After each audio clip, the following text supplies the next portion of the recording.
নমস্কার বন্ধুরা, আজকের একটা শাকের রেসিপি নিয়ে চলে এসেছি। এখানে দুয়াটি শাক নিয়েছি, লাল শাক দেখতে পাচ্ছেন। আমি আগে থাকতে ধুয়ে পরিষ্কার করে কেটে নিয়েছি। এই শাকটা তোমাদের রান্না করে দেখাবো। তোমরা কি রান্নাটা করছি কিভাবে সেটা দেখতে থাকো। গ্যাসটা জ্বালিয়ে কড়াটা বসিয়ে দিয়েছি। কড়াটা গরম হয়ে গেছে, আমি একটু সর্ষের তেল দিয়ে দিলাম।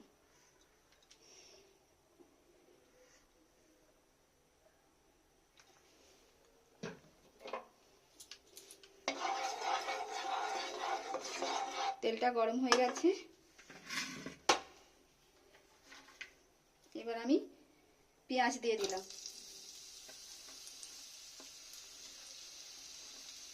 রসুন কুচি দিয়ে দিলাম।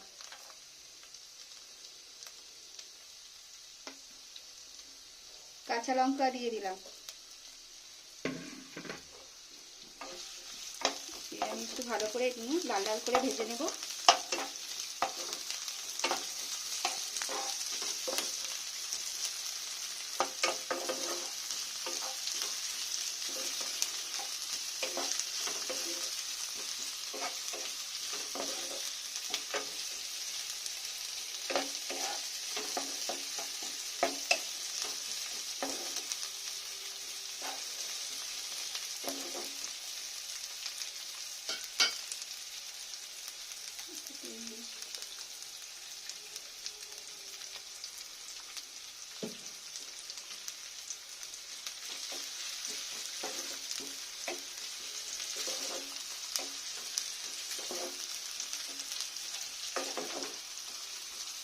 পেঁয়াজ রসুনটা লাল লাল করে ভেজে নিয়েছি, কাঁচা গন্ধটা চলে গেছে। আমি এক টুকরো আদা নিয়েছি, একটু গ্রেটারের সাহায্যে ঘষে দিলাম।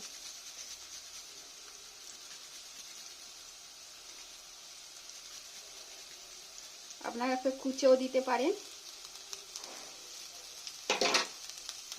আমি একটু গ্রেটারের সাহায্যে ঘষে দিলাম।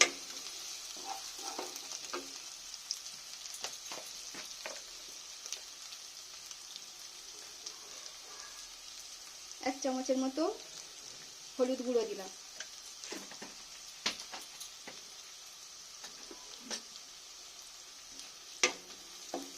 একটু ভালো করে নেড়ে দিলাম। এখানে আমি মুসুর ডাল, অল্পটা মুসুরের ডাল ধুয়ে পরিষ্কার করে রেখেছিলাম, সেটা দিয়ে দিলাম। এই শাকটা আমি আজকে ডাল দিয়ে করব।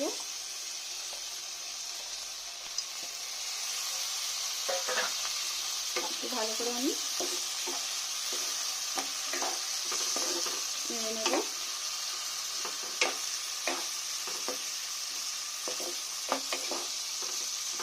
ডালটা দিয়ে আমি ভালো করে একটু কষে নিয়েছি। এবার এখানে যে শাকটা আছে, এই শাকটা আমি দিয়ে দিলাম। অল্প করে দেবো, আমি একটু নেড়ে দেবো।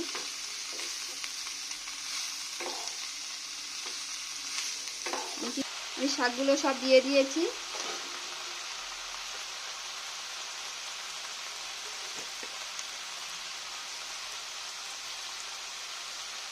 দু চামচের মতো নুন দিলাম। শাক তো কমে গেলে নুনেরটা বেশি হয়ে যাবে, তাই ছোট্ট চামচে 2 চামচের মতো নুন দিলাম। দিয়ে একটু ভালো করে আমি নেড়ে দিলাম।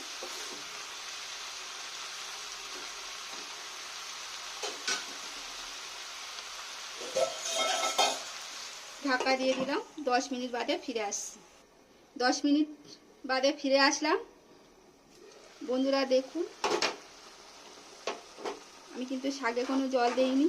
শাক থেকে যা জল উঠেছে, ডালটাও সিদ্ধ হয়ে গেছে। দেখাচ্ছি তোমাদেরকে একটা হাত দিয়ে টিপে। ডাল সিদ্ধ হয়ে গেছে, শাকটা প্রায় রান্না হয়ে গেছে।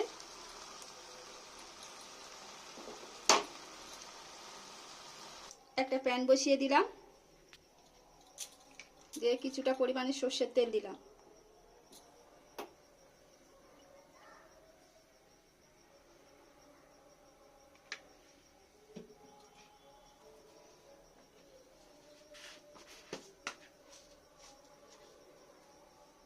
একটু 5 ফোড়ন দিলাম। শাকটা আমি একটু ফোড়ন দেব।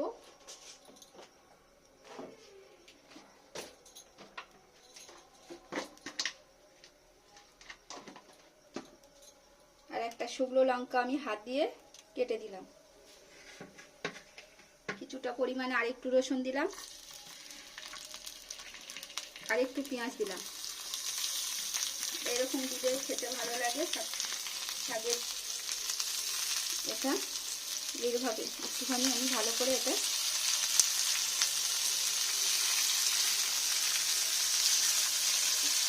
ভেজে নেব।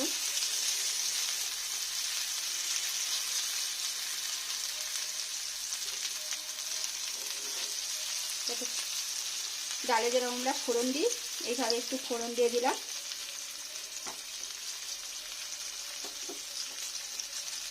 লাল লাল করে আমি পেঁয়াজটাকে একটু ভেজে নেব ভালো করে। বন্ধুরা ডালের মধ্যে আমি পেঁয়াজটা ভেজে দিয়ে দেবো।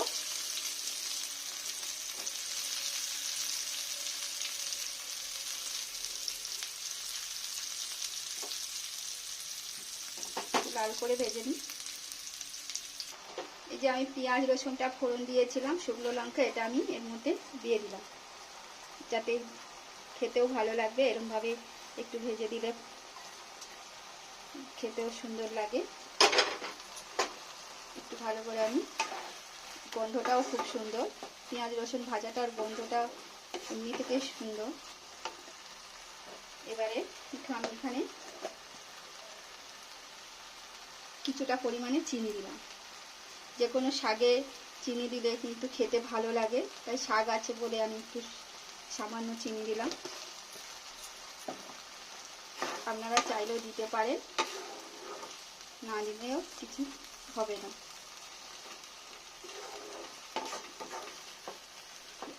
শাকটা প্রায় রান্নার কাছাকাছি আমার হয়ে গেছে। এবার তোমাদের পরিবেশন করে দেখাচ্ছি। দেখো বন্ধুরা, তোমরা এরকম বাড়িতে শাক ডাল দিয়ে একবার রেসিপি বানিয়ে খেয়ে দেখবেন। যদি ভালো লাগে তাহলে আমাকে একটা লাইক কমেন্ট সাবস্ক্রাইব করে আমার পাশে থাকার অনুরোধ রইল। আবারও নতুন রেসিপির সাথে দেখা হচ্ছে। Tata, bye bye.